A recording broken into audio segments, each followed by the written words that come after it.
This is Pakistan's first mall built to international specifications. Dolmen Mall in the city by the sea.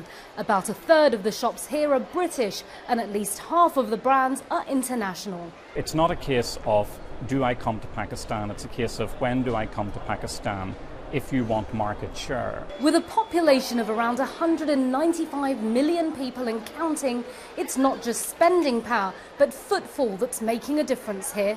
And Britain is leading the way by bringing big brand names to the retail industry in Pakistan. Now, it's part of your job to go back to the UK and convince brands and companies to come and invest in Pakistan. Is that a challenge? It is a challenge, and I'd have to be honest that it is a challenge because the perception can be very different from the reality. But it's very interesting that the team that opened Debenhams here in Karachi just a few months ago was the same team that opened Debenhams' first store in Northern Ireland in Belfast in 1989. So there is a direct read across for actually an audience from the UK to understand what's happening here. The security situation in Pakistan has long been a concern for investors. But the success at Dolmen Mall is bucking the trend. We are very happy. This is like the mall we visit all the time.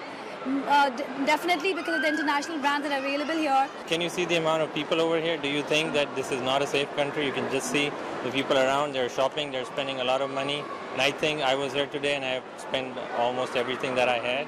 Yasin Paracha is a local businessman. He started out making stuffed toys. He's now a successful franchisee working with international brands like Timberland, Crocs, Next, Mothercare and Debenhams.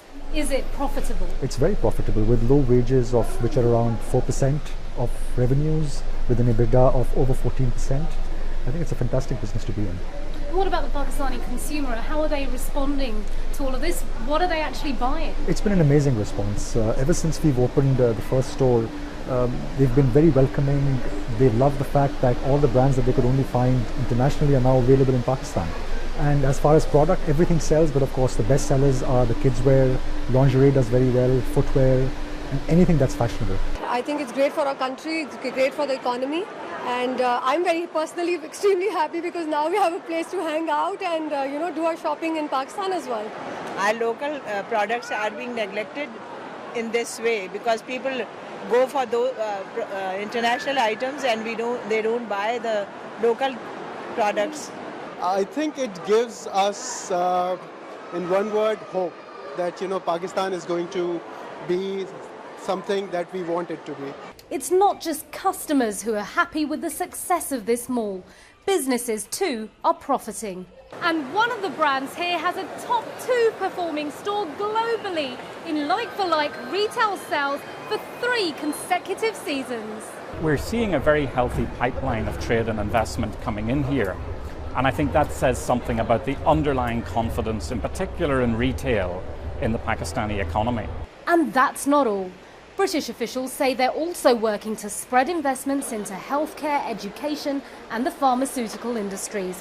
Simon Mawson, CNN, Karachi.